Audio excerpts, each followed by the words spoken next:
Hello. At the end of Act 1, Willie and Biff retire for the night, as we saw, buoyed by artificially inflated hopes for their futures that rest on a pair of meetings scheduled for the next day in Manhattan. We saw last time how disastrously Willie's meeting with Howard goes. It's a scene of stripping and humiliation that ends with Howard firing him. Willie goes directly to his neighbor Charlie's to borrow money in order to make his insurance payment, telling Charlie, quote, "After all the highways and the trains and the appointments and the years, you end up worth more dead than alive." Now, years earlier, Willie had railed against Charlie for Charlie's irreverence on the day of Biff's big football game in tribute to him. Charlie had mocked Willie's over-enthusiastic investment in Biff's future as a football player by saying he hopes Biff will, quote, "knock the ball out of Ebbets Field," as if he were a baseball player. But now, abject and needy, Willie tells Charlie, "You know, you're the only friend I've got. Isn't that a remarkable thing?" Well, it's remarkable, to use one of Willie's favorite words, because all of Willie's attempts to be liked as a path to success have failed, and so the only person other than Linda who supports him is the unimaginative truth teller who lives next door. That's remarkable. Now, Willie, Biff, and Happy have arranged to get together after their meetings for what they tell each other will be a celebratory meal at a Manhattan steakhouse. But there's no celebration because this gathering comes on the heels of Willie's firing and Biff's disastrous meeting with Oliver. Their responses to humiliating failures reveal how much Willie and Biff are alike in those parallel meetings, alike in their shame at being dismissed, in their resentment, and in their enduring need for each other, tortured though it may be. Each confesses his failure that day, but then blames the other for contributing to it. Here's what happens to Biff. He confesses all of it to Happy before Willie arrives at the restaurant and asks his brother's help. As they sit there, Happy asks, "Did you see Oliver?" "Oh, I saw him all right. Now look, I want to tell Dad a couple of things and I want you to help me." "Well, what happened?" Biff breathlessly, "I did a terrible thing today." "Hap, it's been the strangest day I ever went through. I'm numb. I'm all numb, I swear." "You mean he wouldn't see you?" "Well, I waited 6 hours, you see, all day. Kept sending in my name. Even tried to date his secretary so she'd give me a chance to meet him. But no soap. Finally, about 5 o'clock, he comes out. Didn't remember who I was or anything. I felt like such an idiot, Hap. Did you tell him my Florida idea?" "He walked away. I saw him for 1 minute. I got so mad I could have torn down the walls. He even gave me one look, and I realized what a ridiculous lie my whole life has been. We've been talking in a dream for 15 years. I was just a shipping clerk." "Well, he left, you see, and the secretary went out, and I was all alone in the waiting room, and I don't know what came over me. Half the next thing, I know I'm in his office, paneled walls and everything. I can't explain it, Hap. I took his fountain pen. It was awful dumb." "What'd you do that for?" Happy asks. "Oh," Biff says, agonized, "I don't know. I just wanted to take something. I don't know. You gotta help me, Hap. You gotta help me tell Pop. Hap, he's got to understand that I'm not the man that someone lends money to." Okay. Now, why does Biff, who has been arrested for theft and lost jobs for thieving in the past, now steal Oliver's expensive fountain pen? Well, he tells Happy that he doesn't exactly know why he did it, but his subsequent comments reveal multiple motives, I think. Even though he's clearly angry because Oliver dismissed him without really talking to him and didn't remember him, Biff's crime really isn't primarily directed against Oliver. Rather, it's directed at Willie and at himself. It's Biff's way of punishing himself by confirming his idea of himself as a ne'er-do-well, a scoundrel, a good-for-nothing.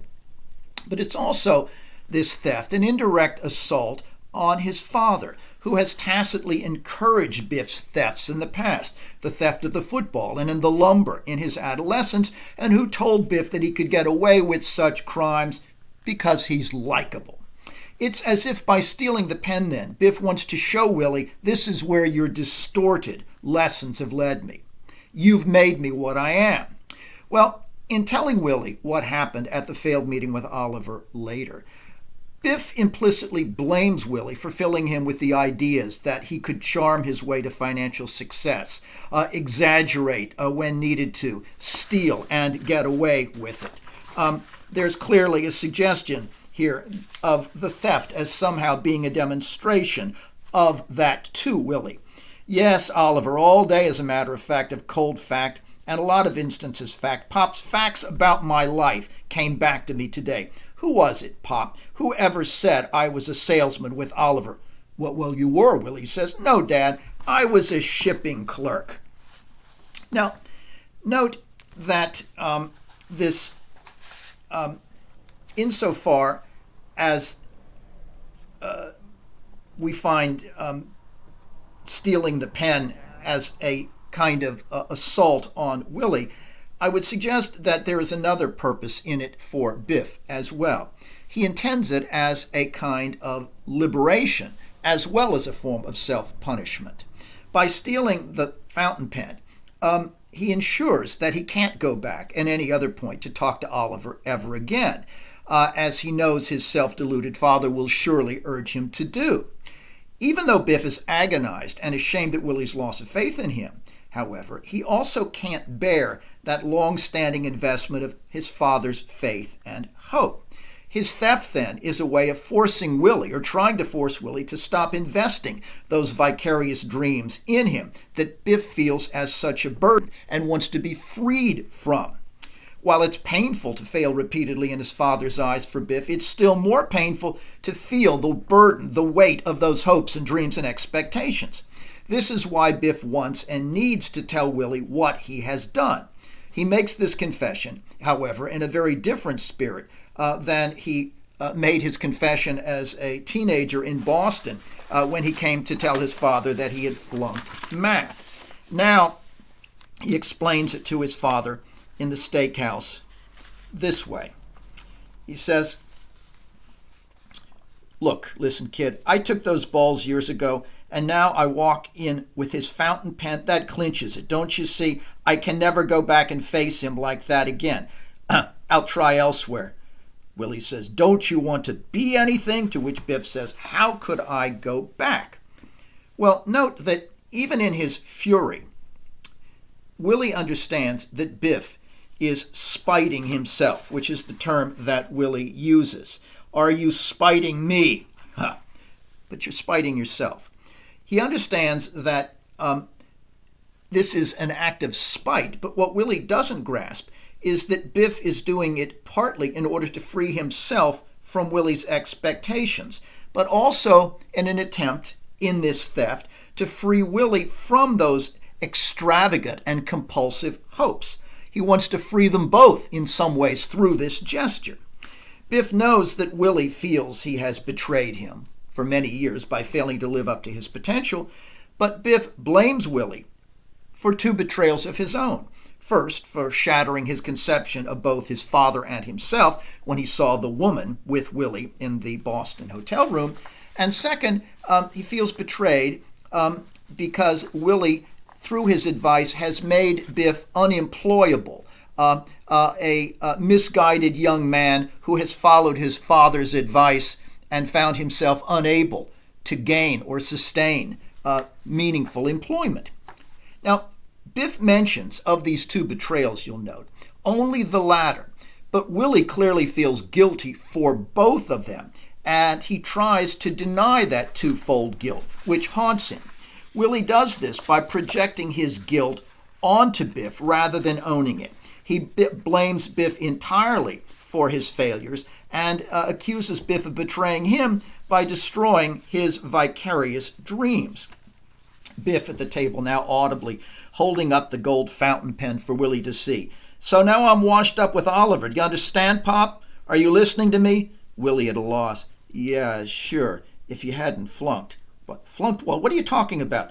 "Oh, don't blame everything on me. I didn't flunk math. You did." "What pen?"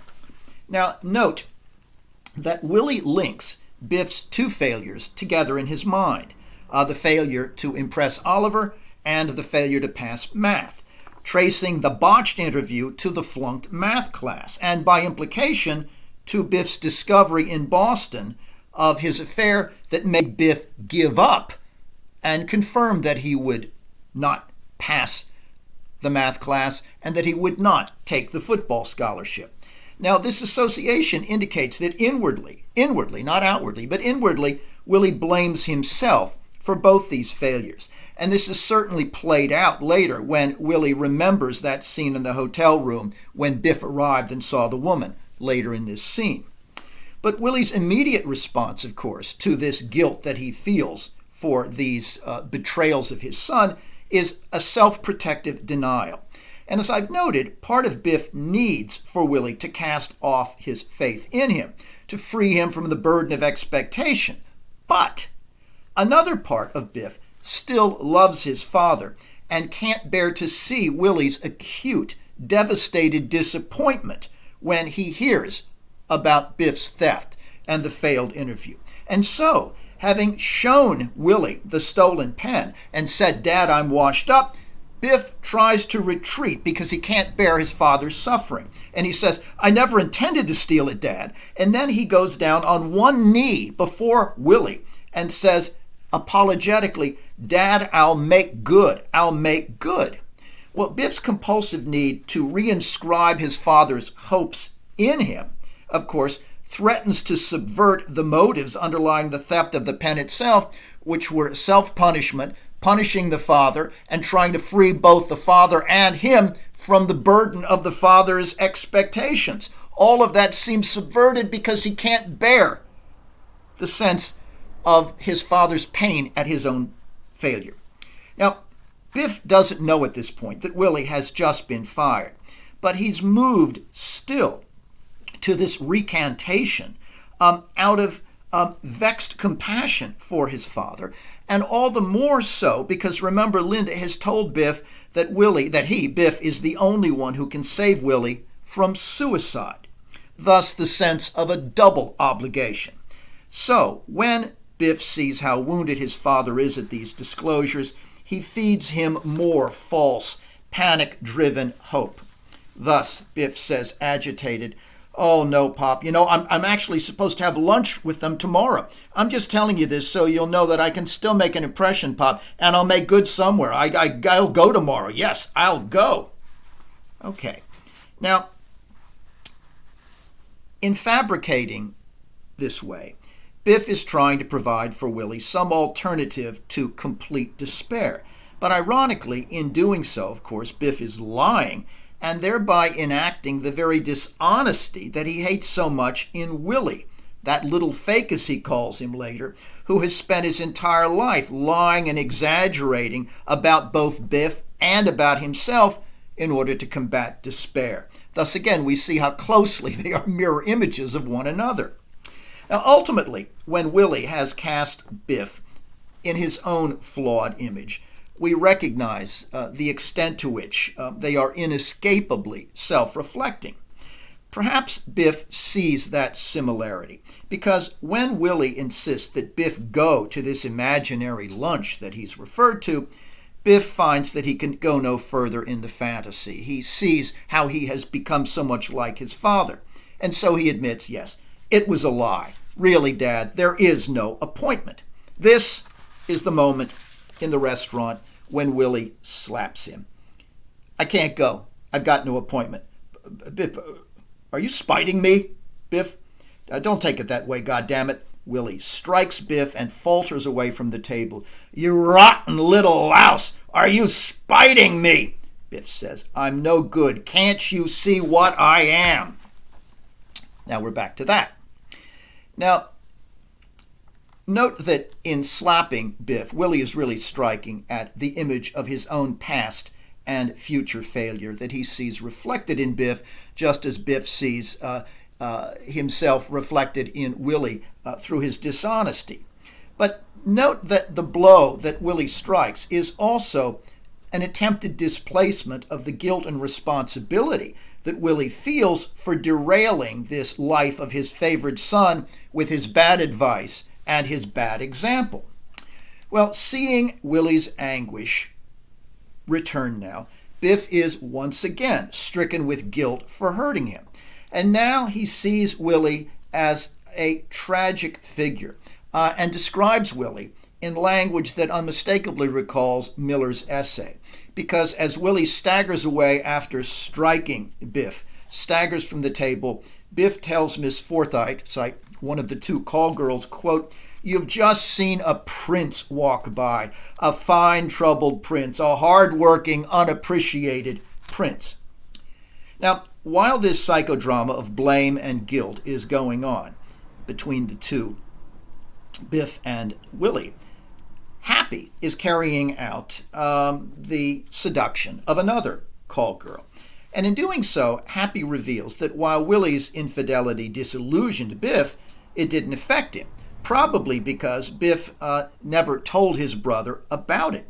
So as I've noted, Happy's sexual involvement with married and engaged women recalls Willie's own affair with the woman, but it is one in which we find Happy reproducing an aspect of Willie without recognizing necessarily that he is.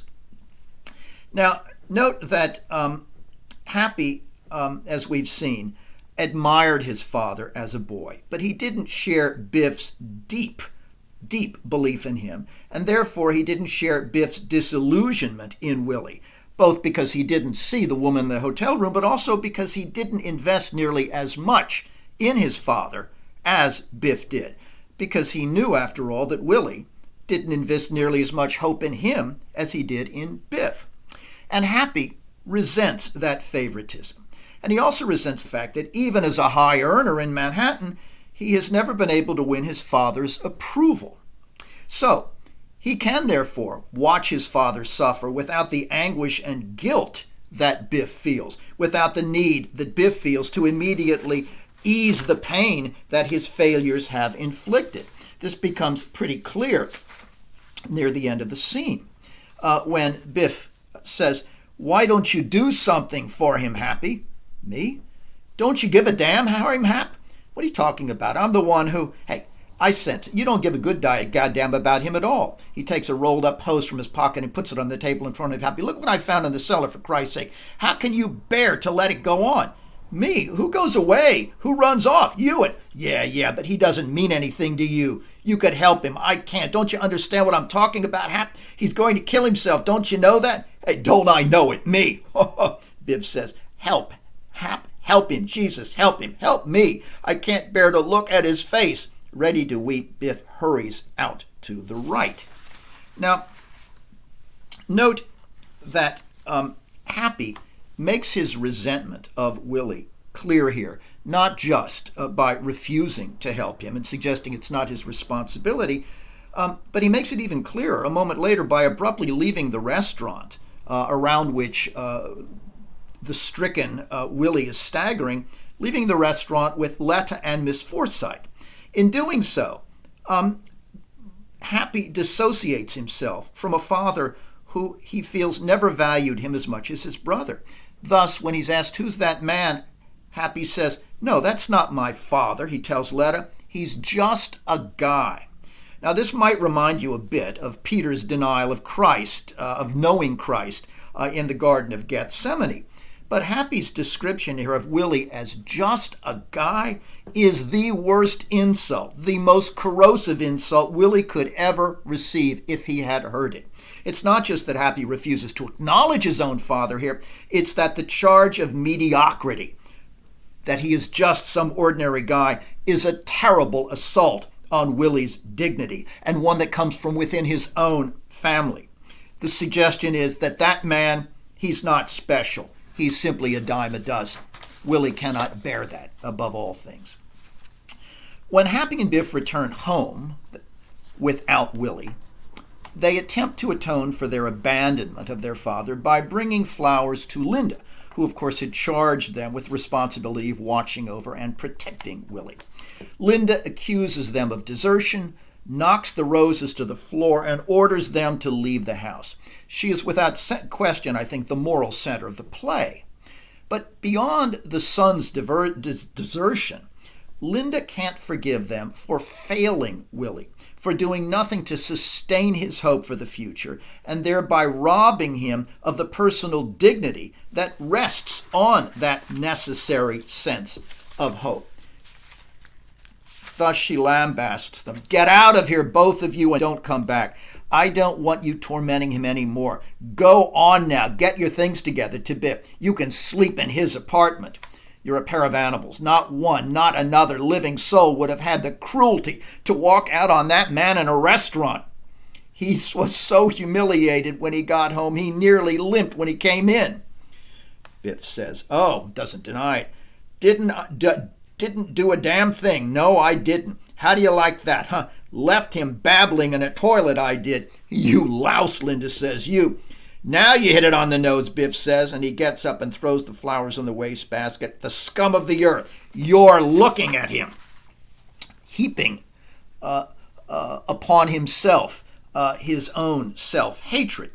He embraces his mother's scorn as necessary punishment. But Biff's response here goes beyond that. His words, I'm the scum of the earth, borders on masochism, almost as if it is a kind of pleasure in degradation, because that statement seems to free him in his own mind from all expectation.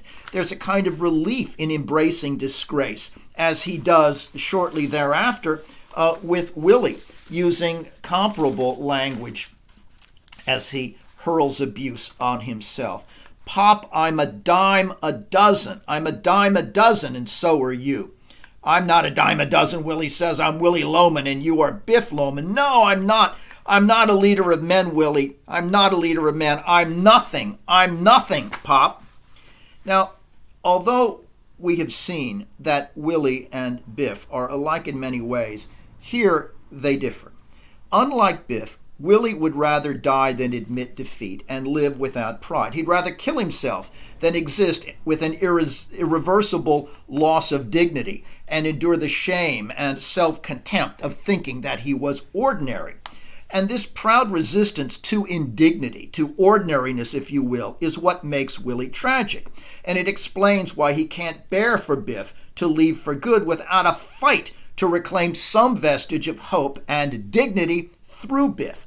Even after the debacle in the steakhouse, Willie still wants to cling to some belief in his older son and by extension in himself. This is why he insists that I am Willie Loman and you are Biff Loman. This is why he insists that there is still somehow greatness in both of them. Now, this is, of course, the last thing Biff wants to hear because he's trying to escape from the burden of Willie's expectations and hopes. And so he refuses the kind of striving that we find in Willie, that striving for dignity. He refuses that thing that Willie's been engaged in for over 40 years. He refuses to entertain it in himself. He's giving up. Now, Willie may be a common man, but as we've seen, he refuses to conceive of himself as an ordinary man. And when Biff says he's nothing, then he's suggesting that he's even less than ordinary. He's absolutely a nil. But if we look more closely and more deeply at this scene, I think we realize something else. We recognize that Biff's extreme self-degradation here, as earlier when he calls himself scum to his mother, that extreme degradation is so extreme, in fact, that it isn't entirely convincing or entirely honest. In a certain sense, it's too easy to call yourself nothing and scum as a way of disemburdening yourself of parental expectation. When Biff tells Willie, it isn't your fault, I'm just a bum, it's a convenient exit strategy that requires exaggeration, I'm just a bum, and suggests that Biff fails and must fail just because he is fundamentally incapable. Therefore, he shouldn't even try. It's really Biff's way of saying to his father, don't count on me for anything because I can't bear it. I can't bear your counting on me. Thus the exaggeration. Well, Willie's response to Biff's claims of incapacity, an incapacity that Biff doesn't believe in as deeply as his language suggests, Willie's response to that is vacillating. At moments, Willie still insists that Biff is capable of doing extraordinary things, that despite all evidence, he's full of promise. But at other moments, of course, Willie rages bitterly against Biff for failing him. It's the same contradictory pattern in Willie that we have seen him enacting with regard to Biff for years and years. Thus, Biff says, "People ask me where I am and what I'm doing. You don't know and you don't care. That way, I'll be off of your mind, Pop, and you can start brightening up again. I'll be gone. You won't have to think about me. Meantime, forget I'm alive." Willie's response here is one of absolute betrayal and rage. "May you rot in hell if you leave this house." Exactly what is it you want from me, Pop? "I want you to know, on the train, in the mountains, in the valleys, wherever you go, that you cut down your own life out of spite. No. Yes, when you're rotting somewhere beside the railroad track, Biff, remember that you don't dare blame it on me." Well, this is, of course, a self-exaltation on Willie's part, but it's also an expression of rage at the face in being deprived of any prospect of hope. Now, having examined his repressed, guilt-ridden past, Willie now assumes that Biff has been failing in life to spite him, to punish him for betraying the family and Biff's idea of him with the woman. And there's some truth to that assumption, after all. But note something. Although Willie clearly seems to assume that the spite is rooted partly in that, Biff never directly mentions that crucial episode, that disillusionment in Boston, in his complaints to Willie about what Willie has done to him. In a certain sense, Biff doesn't have to. Willie knows and remembers the scene, and Biff knows that Willie knows it, even if he didn't know perhaps for how many years Willie had repressed that memory. Well, Biff's attempt at self-liberation through exaggerated self-condemnation can only go so far, though, because he also is blaming Willie in the process. When Willie curses him, as we've seen, as he plans to go off, and I wonder, out west again, in no particular purpose or direction, when Willie does that in that scene in which he virtually disowns him, Biff vents his rage, now blaming his father for his failures as much as he blames himself. He wants Willie to face the truth for once in his life. Instead of counting on his son to redeem his lies and mistakes, he now demands that Willie face those lies and mistakes directly and face the damage that they have done. Thus, he speaks now honestly.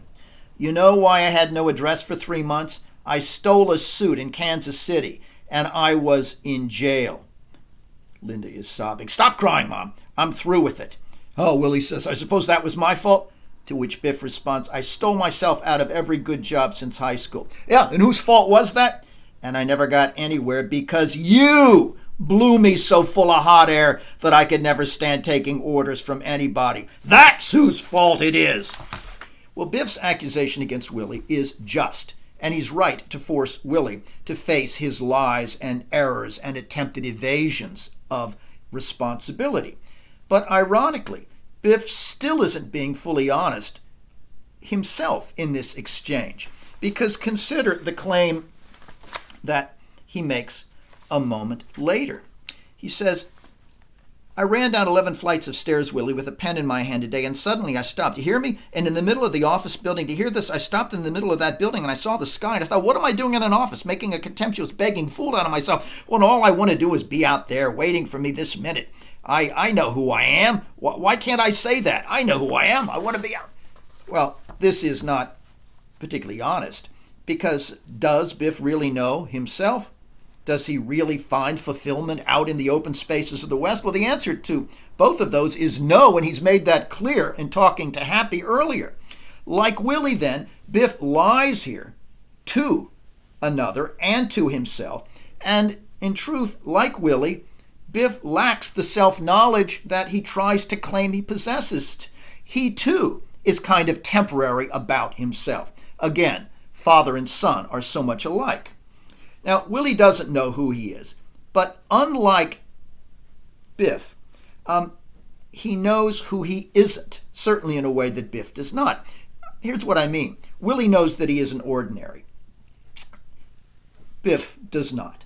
Paradoxically, Willie has a fierce sense of self-regard then, of pride, in the absence of any coherent, stable sense of self. This helps to explain why Willie tells Charlie that although from whom he regularly borrows money, that he wouldn't accept the job that Charlie repeatedly offers him. Why? Well, the reason is that Willie sees the loan he's taking as short-term, something that can be repaid. But to work for a practical man like Charlie, to work for a man without big dreams, would, for Willie, be to delegitimize his own entire approach to life. To work for Charlie would be to concede that his own gospel of being liked as a measure of self-worth and as a way towards success is a complete lie. That's why he won't work for Charlie. Well, at the end of Willie's cathartic argument with Biff, he discovers something remarkable that he had failed to understand about his son up until now. He finally realizes that one reason Biff presents himself as a hopeless case is because he can't bear to see Willie disappointed again and again. And Willie rightly understands that in itself, that desire not to see him disappointed, is a sign of Biff's enduring love for his father. Biff says near the end of the scene, "Will you let me go for Christ's sake? Will you take that phony dream and burn it before something happens?" Struggling to contain himself, Biff pulls away and moves to the stairs. "I'll go in the morning. Put him to bed." Exhausted, he moves up the stairs. Willie, watching him go, after a long pause, astonished, elevated, says, Isn't that remarkable? Biff, he likes me." "Oh, he loves you, Willie," Linda says. "Always did, Pop, Happy says." To which Willie replies, "Oh, Biff," staring wildly, "he cried to me." He's choking with his love and now cries out his promise. That boy is going to be magnificent." Biff does love Willie, and Willie understands it. Miller shows how love can coexist in Biff with self-hatred and with bitter resentment. But of course, Willie takes the discovery of Biff's tortured love for him too far and immediately reinvests the hope that Biff has been trying to remove. That boy's going to be magnificent because he loves me. But does Willie still really believe that boy's going to be magnificent? Well, he says it. He wants to believe it, but perhaps I don't think he does. Because this hope, of course, is no longer enough to keep him alive. If he really believed it, he might not commit suicide, but he does. From the time Willie returned home from the catastrophic dinner, he has been torn between a life that is sustained by manufactured hopes and delusions on the one hand, and a desire for suicide that he's been contemplating from the start of the play on the other. And he vacillates between these two poles of looking to the future with some desperate hope and looking to the future as an end to his life. On one hand, for example, he starts planting a garden in the yard for the future. But on the other, he debates with himself whether to be or not to be. And this takes the form of an imaginary conversation with his brother Ben, who serves as an inner voice here, as a kind of Freudian superego. That is, as the voice of manly conduct, ideally speaking. Ben speaks against suicide, but for the wrong reason.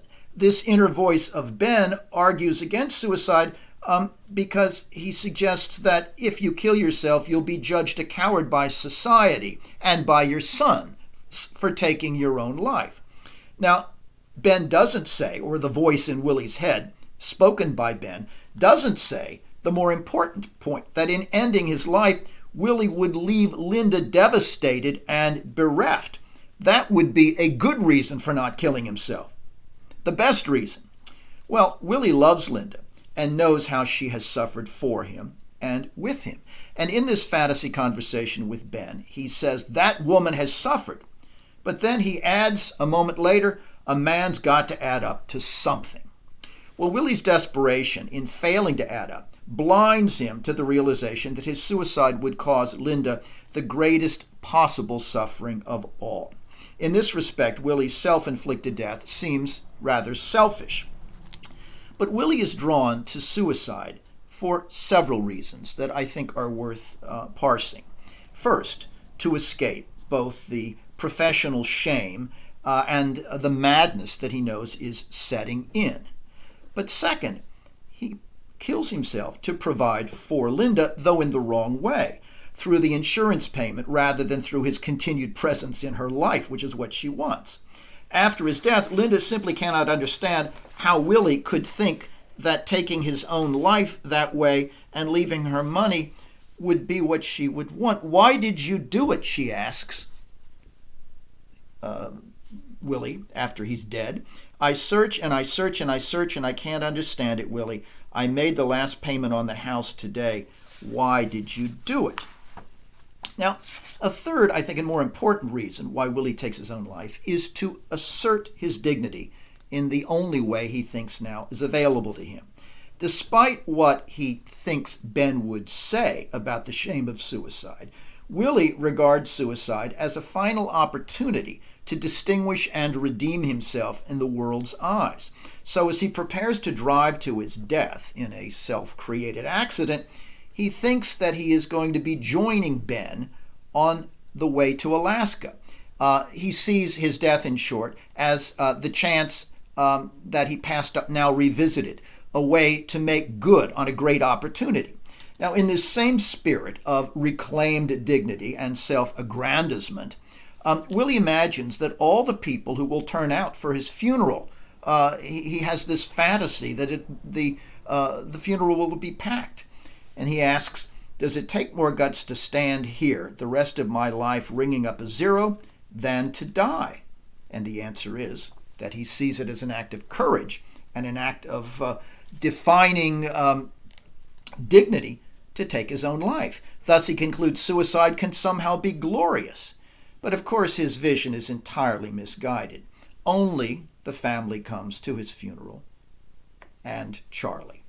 Finally, I think that, like Hedda Gabler, Willie sees and is drawn to suicide as a way of avenging himself, as a kind of act of defiance against the world that has shown him so little respect, and more particularly as a kind of act of vengeance against Howard, who ignored and dismissed him. Suicide, Willie thinks, will force them to take notice of him, to take him seriously.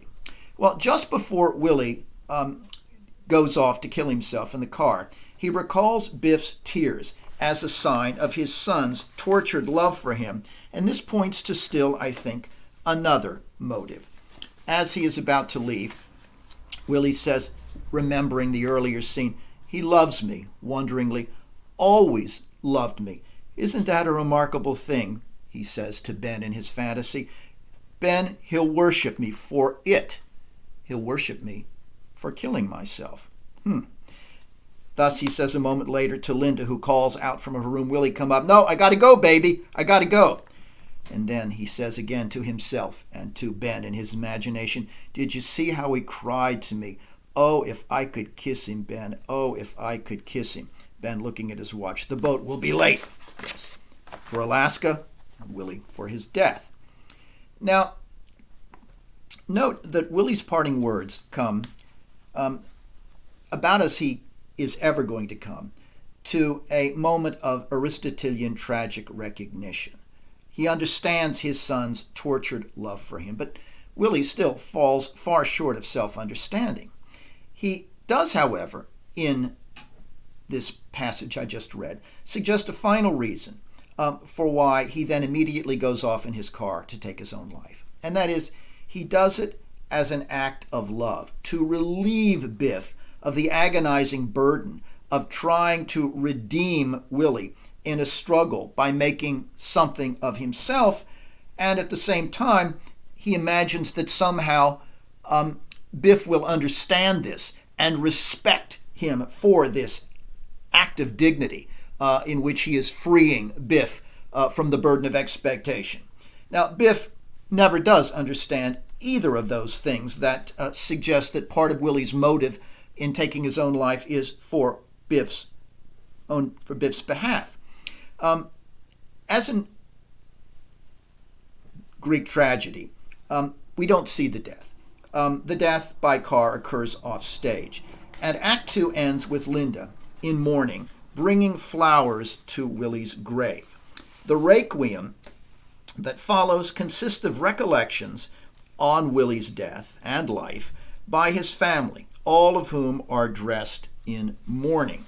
Note that the requiem that we hear operates something like a Greek chorus as they reflect upon him. But unlike a Greek chorus, they by no means do so in unison. Indeed, their perspectives are quite different. Happy says that Willie had, quote, a good dream, and Happy vows to redeem his father's life and death by, quote, winning for him, so that Willie somehow didn't die in vain, because somehow he imparted to Happy a drive towards success that Happy will make good on. But in truth, of course, Willie's dream of success was misguided, and Happy will never redeem it, no matter how much money he makes, and Happy will never be happy trying to redeem that dream. His words are really a kind of false self-consolation and an attempt at atonement for the guilt he feels at abandoning his father and at failing to make him happy. By contrast, Biff, who understands his father more deeply than his brother does, though by no means completely, Biff says that Willie had all the wrong dreams, that he should have worked with his hands. Now, this is true, but it makes us wonder, where did Willie get the dream that he could succeed in sales by being popular? That toxic dream that he inculcated in Biff that was so damaging to them both. Well, if lacking a father made Willie uncertain about who he was and how to succeed, it gave him no role model. Where then did he get this idea that popularity will bring financial success? The answer, I think, is contained in a story, you recall, that Willie told Howard during their unfortunate interview. It's a story about a man named Singleton that he knew when he was young. He says, "We got quite a little streak of self-reliance in our family, and part of that self-reliance is based upon a model that I know. I met a salesman in Parker House. His name was Dave Singleman, and he was 84 years old, and he drummed merchandise in 31 states. Now, at the age of 84, he still made his living. And when I saw that, I realized that selling was the greatest career a man could want. Because what could be more satisfying than to be able to go at the age of 84 into 20 or 30 cities and pick up a phone and be remembered and loved and helped by so many different people? Do you know? When he died, and by the way, he died the death of a salesman in his green velvet slippers and the smoker of a New York, New Haven, or Hartford going to Boston train, he died. Hundreds of salesmen and buyers were at his funeral. In those days, there was personality in sales, Howard. Personality." Now, this man, Singleman, whose name suggests his self-reliance and his independence, this man, Willie suggests, became Willie's own inspiration and model. He wanted to be like this wealthy, beloved old man. Not, however, for the right reasons. Willie doesn't understand something. He doesn't realize what else clearly went into Singleman's success before Willie knew him at the age of 84. He thinks it was just Singleman's charm and personality. There's no mention of hard, persistent work, but clearly that's what it took. A salesman who actually works, who actually sells. He saw him only in his golden years when all he had to do was pick up a phone. Now, Charlie told Willie earlier that his belief in popularity rather than hard work was his undoing, and Charlie was right about that. And so it is surprising and unexpected that it is, of all people, the pragmatic Charlie who unexpectedly understands more clearly than anyone else the essence of Willie's life and tragedy, notwithstanding his disapproval of Willie's misguided dreams. Charlie understands that Willie, as a salesman, had a dream, and that rightly or wrongly, Willie pursued it in isolation and in the face of a hostile world. Here is how Charlie sums it up in the Requiem. He's a man there, a salesman, way out in the blue, riding on a smile and a shoestring. And when they start not smiling back, that's an earthquake. And when you get yourself a couple of spots on your hat, and you're finished. Nobody does blame this man. A salesman is got to dream, boy. It comes with the territory. It's not Charlie's territory, but he understands that it was Willie's. Now, note, Charlie's words function here then as a kind of benediction, because he, like Arthur Miller, sees this common salesman in his resistance as inherently tragic, as inherently worthy of tragedy, out there all alone with a dream in this foreign territory at a world who isn't smiling back. Okay, well, let's turn now to the last play of the semester, August Wilson's Fences. Wilson is one of the finest American dramatists of the past 50 years, and he's the premier African-American playwright of his generation. His primary work as a playwright is his 10-play collection, written over 30 years, known as the Pittsburgh Cycle. It's a title that refers not only to the setting of most of these plays, but specifically to the city where Wilson himself was born and grew up, Pittsburgh. Using a changing cast of characters, each of the 10 plays treats the evolving African-American experience in a single decade, from the first decade of the 20th century to the last. The cycle covers, then, altogether, a full century, though the 10 plays were not written in the historical sequence of their settings.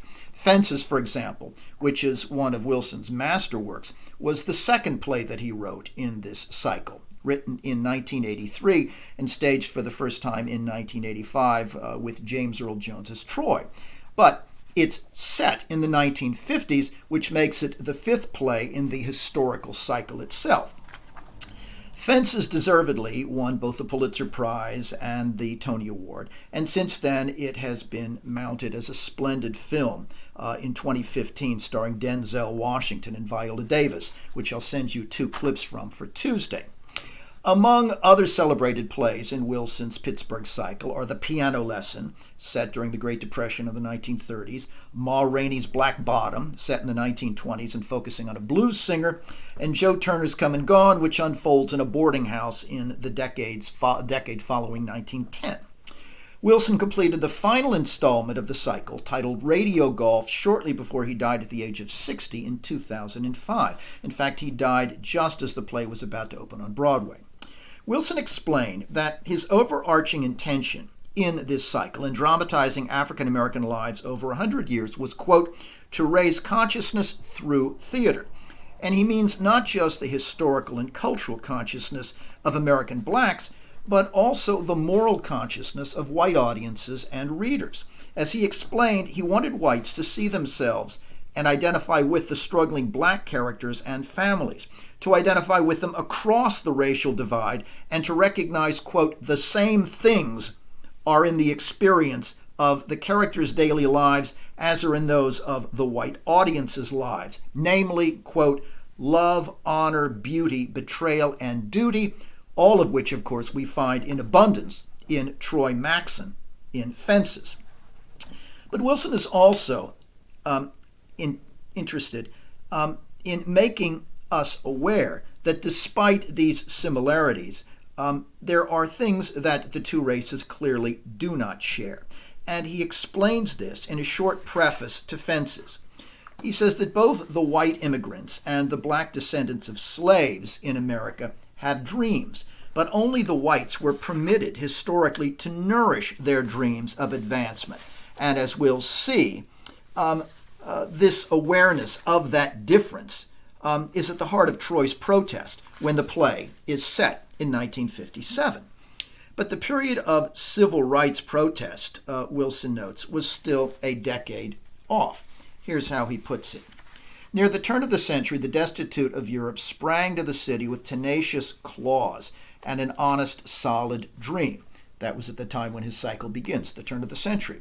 It nourished itself and offered each white man a partnership, limited only by his talent, his guile, and his willingness and capacity to hard work. For the immigrants of Europe, a dream. The American dream dared and won true. But the descendants of African slaves were offered no such welcome or participation. They came from places called the Carolinas and the Virginias, Georgia, Alabama, Mississippi, and Tennessee, and they came strong and eager, searching. The city rejected them, and they fled and settled along the riverbanks and under bridges in shallow, ramshackle houses made of sticks and tar paper. They cleaned houses and washed clothes. They shined shoes, and in quiet desperation and vengeful pride, they stole and lived in pursuit of their own dreams. Well, he says in 1957, the hard-won victories of the European immigrants were solidified. It had solidified the industrial might of America. The Milwaukee Braves won the World Series, and the hot winds of change that would make the 60s a turbulent, raging, dangerous, and provocative decade had not yet begun to blow in full.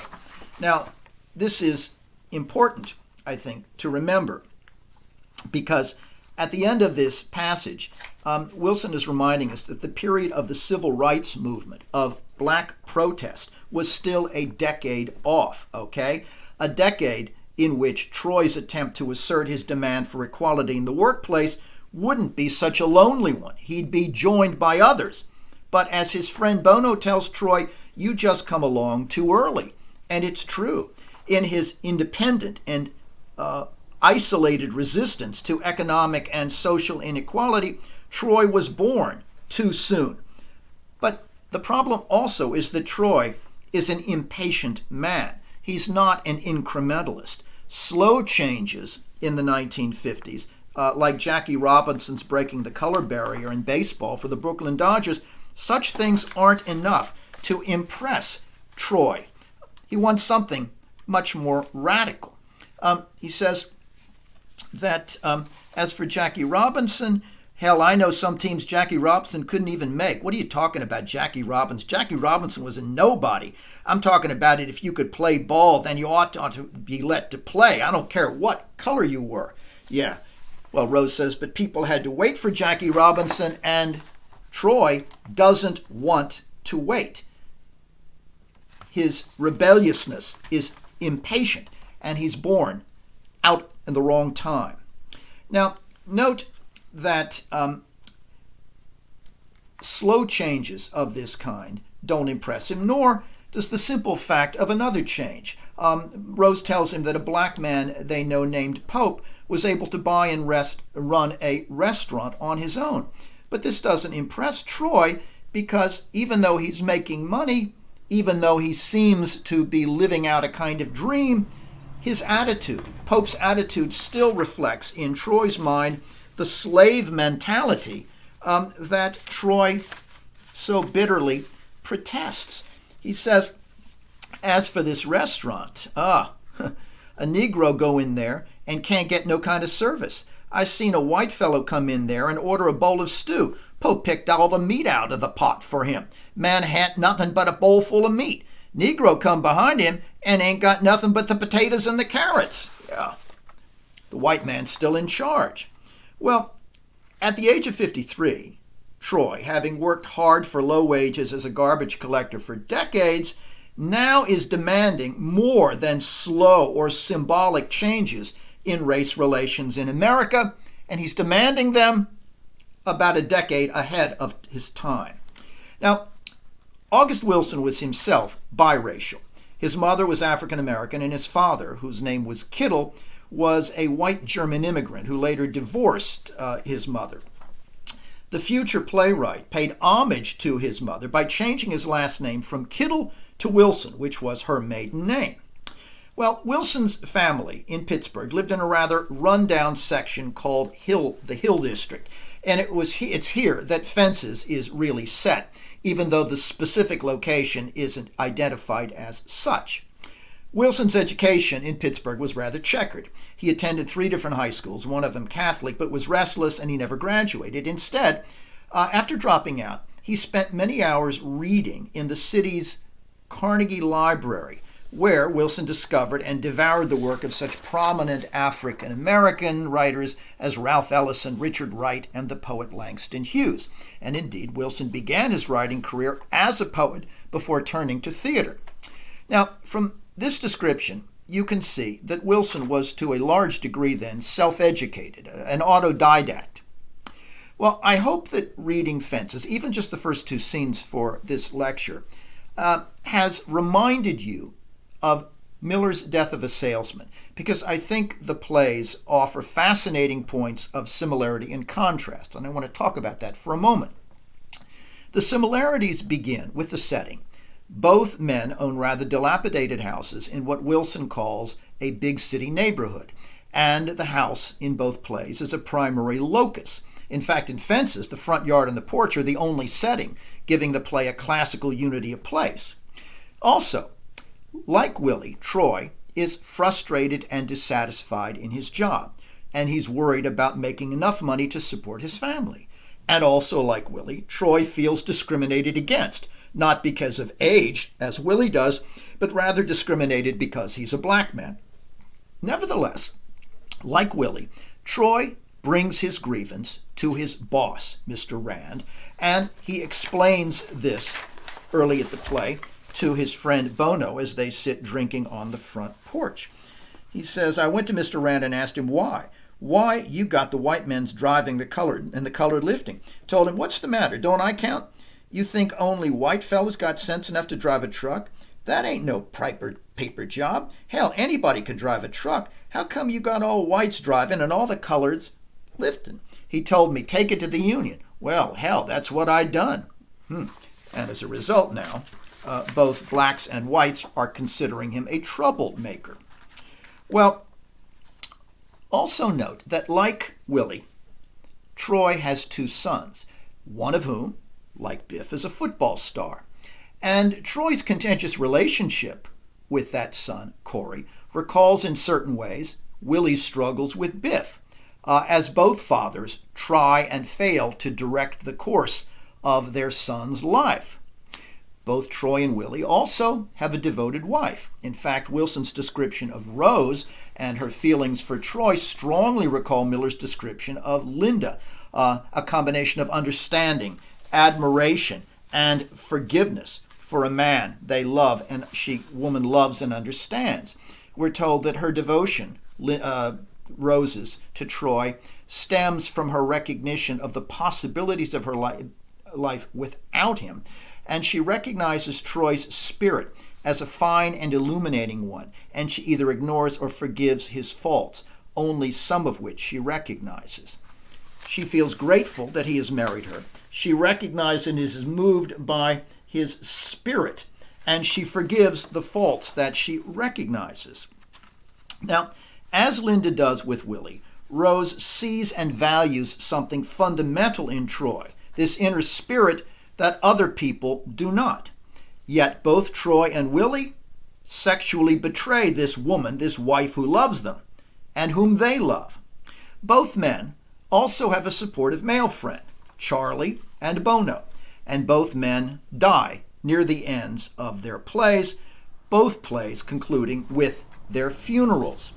Finally, though, and most significant, like Willie Loman, Troy Maxson conforms to Miller's paradigm of the common man whose tragedy lies in his attempts to assert his personal dignity, to affirm a rightful place for himself in a world that tries to deny it. Now, that said, there are some glaring differences between Troy and Willie. We need to note, beginning with the fact that Troy has considerably less faith in the American dream of financial success than Willie nurtures. And he has this lack of faith in what Willie desperately tries to believe in for two reasons. First, because Troy, as a black man, has never really believed that it was possible for a man of his race to become rich in America or to succeed in that way.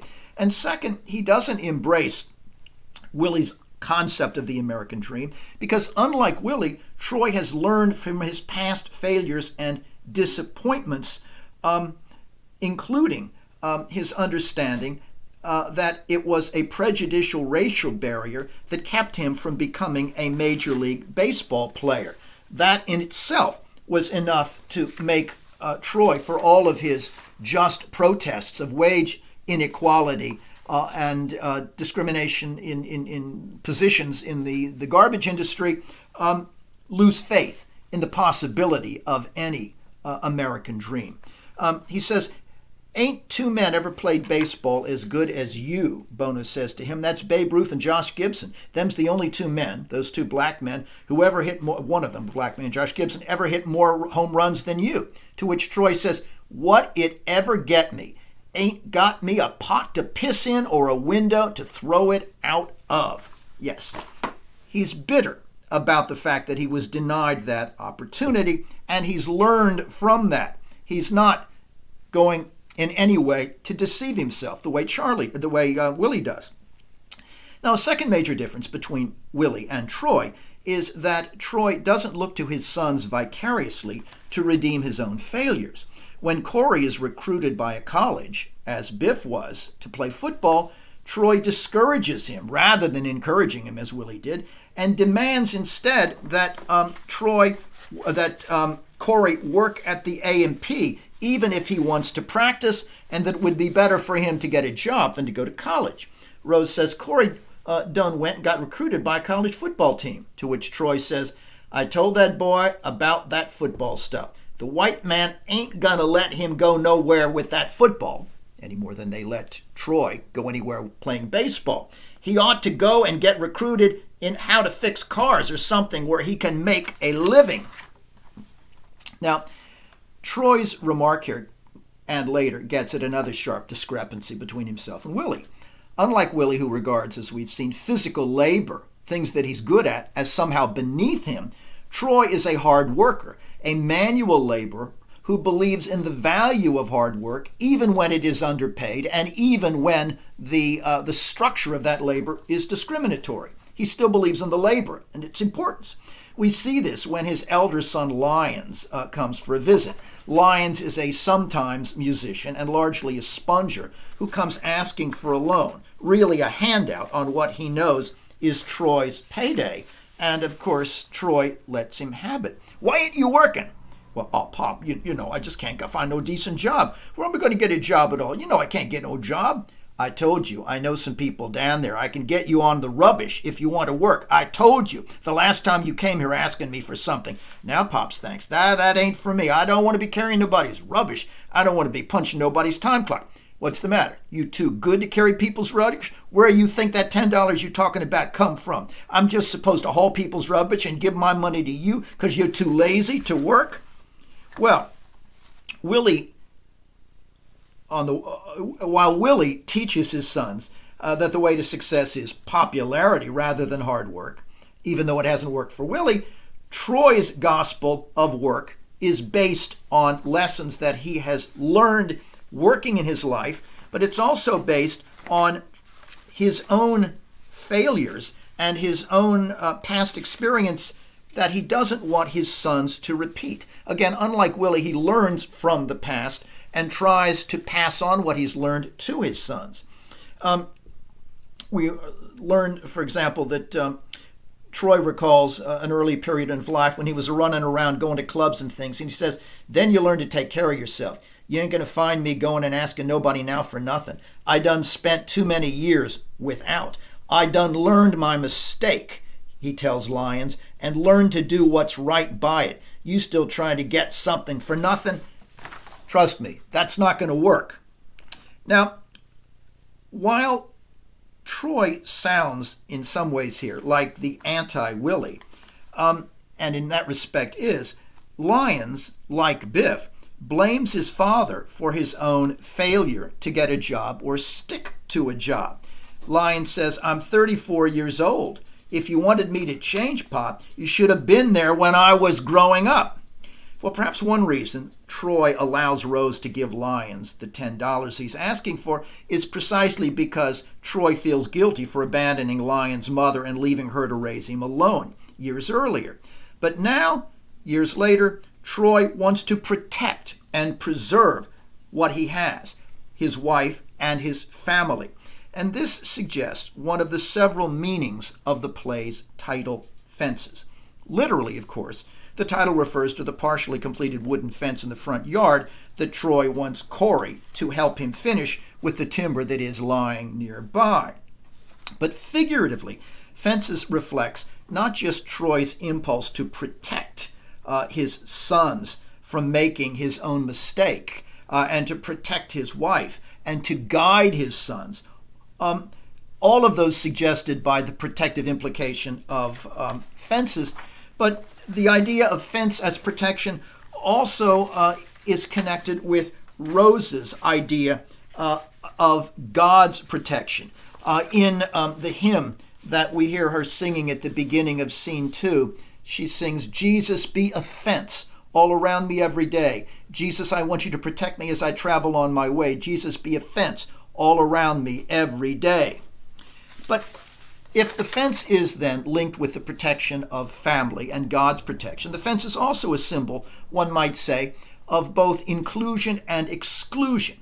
As we'll see in Act 2, for example, after Troy and Corey quarrel again, and Troy tells his son, "Get away from the house," he then tells his son that he'll find the things that he is going to be taking with him, quote, "on the other side of that fence. From now on," in this moment in which he virtually disowns them, "you're excluded. That fence separates me from you." Now, as a black man, Troy has repeatedly found himself excluded as well, on the other side of the fence, as it were, from the privileged white world. And that idea of fence as exclusion is bound up with the fences that surround baseball fields. Troy brags that he could hit a ball over those fences. He could hit a ball 450 feet. And yet the white world 30 years earlier fenced him out of the major leagues, built a barrier, a barricade that excluded him as a black man. Thus, even as he excludes his son Corey, he knows what it's like to be excluded, to be fenced off himself. Now, you'll note that in the stage directions we're told that Troy keeps a baseball attached to a rope hanging from a tree in the yard along with a baseball bat, as reminders, I think, both of what he was and also of what he could have done if it had only been a level playing field. Well, Troy is a complex and contradictory protagonist. He's a man, I would suggest, of compound inner tensions.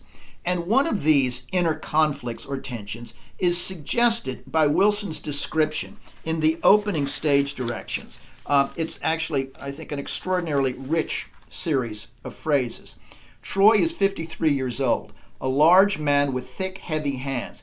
It is this largeness that he strives to fill out and make an accommodation with. Together with his blackness, his largeness informs his sensibilities and the choices he has made in his life. Troy is full of strivings that are as large as he is physically, not dreams like Willie, but strivings. But Troy feels a countervailing need to make what Wilson calls an accommodation of those strivings with reality, to recognize, as he does, that there are limits imposed on those strivings. This doesn't mean that Troy won't stand up for himself when it comes to going to the union to argue that black garbage men should be able to drive the trucks, but rather it means that as a black man, Troy has a keen awareness of the barriers that he faces and that sometimes he knows he must accommodate himself to. That tension then, I think, informs Troy's attitude toward racial change. On the one hand, he pushes for it, while on the other, as we've seen, he dismisses what he regards as merely symbolic or insufficient or too slow signs of African American progress in the mid-1950s. When Bono says that he was born too early, Troy replies, "There ought not never have been no time called too early." Now, paradoxically then, Troy believes also in the value and necessity of hard work, and yet he also hates the biased system of labor, the exploitive system of labor under which he works. Another tension in Troy that emerges early in the play is his attitude toward the African American cultural past. On one hand, Troy despises the cliches that surround blacks, and sees the enactment of those cliches sometimes as backward and humiliating. That's why, for example, he wants to dissociate himself in the first scene from the co-worker he describes who stole a watermelon, as if this man had somehow lived down to the cliche of being an African American. But on the other hand, Troy embraces what seem to be other stereotypical traditional aspects of black masculinity. He says he loves pig's feet. He shops at a small store where, quote, people been good to me, even though it's more expensive than the A&P. He tells tall tales on his front porch, a tradition in African American life going all the way back to the 19th century and some slavery. And Troy also hearkens to a patriarchal racial tradition, particularly when, for example, he orders Rose back into the kitchen when she comes out onto the porch, saying, "This is men talk, woman," while he and Bono swig their pint of Friday night gin. Now, that command, "This is men talk, woman," reflects another contradiction in Troy. Even though he later embraces Rose passionately and declares, "I love this woman, I love her so much it hurts," nonetheless, he betrays her with Alberta, who later bears him an illegitimate child, dying in childbirth. It's as if for Troy, he feels a man, a black man in particular, is entitled to a kind of philandering. Now, we realize this when, despite his claims to Corey that he has no interest, his claims to his friend that he has no interest in Alberta, we see him at the end of scene 2 preparing to walk to Alberta's house. As Rose points out, "You've been running out of here every Saturday for weeks." She doesn't know why yet, but I think we already infer the reason. It's clearly because his affair with Alberta has been going on for some time. Rose will soon discover it. Troy is proud of his sexual prowess, both in his marriage and outside it. This is a source of tremendous gratification for him, recalling what a powerful, erotic figure he is. He says, "When I saw Rose and latched onto her, I latched onto her and told her, 'I'm going to tell you the truth.' I told her, 'Baby, I don't want to marry you. I just want to be your man. I just want to be your man.'" This is the same Troy, for example, when they're talking about Alberta's body and her legs, says to Bono, legs don't matter. You know, you just have to sort of push them out of the way when you're getting to the real business. Now, note then, this is a man who cheats on his wife with another woman. And yet when he is describing how they finally, he agreed to marry her, he makes a rather curious comment. Rose says, "I told him if it wasn't the marrying kind, then move on his way, so the marrying kind to find me." And Troy says, "Yeah, she told me that. Yeah, so I thought it over 2 days, and I come back, and sure enough, I said I'd marry her. Come back and told her, 'Okay, baby, but I'm going to buy you a banty rooster and put him out there in the backyard, okay? And you can watch, and I could watch from the front door. He can watch from the back.'" What he's suggesting is, of course, "I'll marry you, all right, but you know, knowing men as I do, like men like myself, other men are going to go for you. So in order to keep what would be called in the vernacular a backdoor man away from you, I'm going to watch the front door and I'll have the rooster there to cock-a-doodle-doo if anybody comes." The irony in this, of course, is that Troy himself becomes a backdoor man when he betrays his wife. Well, perhaps the most glaring conflict in Troy of all, though, I think, is the mixture of his extreme pride, even hubris on the one hand, with his sense of failure on the other. Troy presents himself in the tales he tells on the front porch as a kind of mythic, larger-than-life hero in these fantastic embellishments. Even though he does so with a certain sense of humor, there's still a great deal of self-aggrandizement there. For example, he transforms his case of pneumonia fever years before into what he describes was a confrontation with death itself, in which he stood up to the Grim Reaper. I looked him dead in the eye, and I wasn't fearing nothing. I was ready to tangle, I said. Yeah.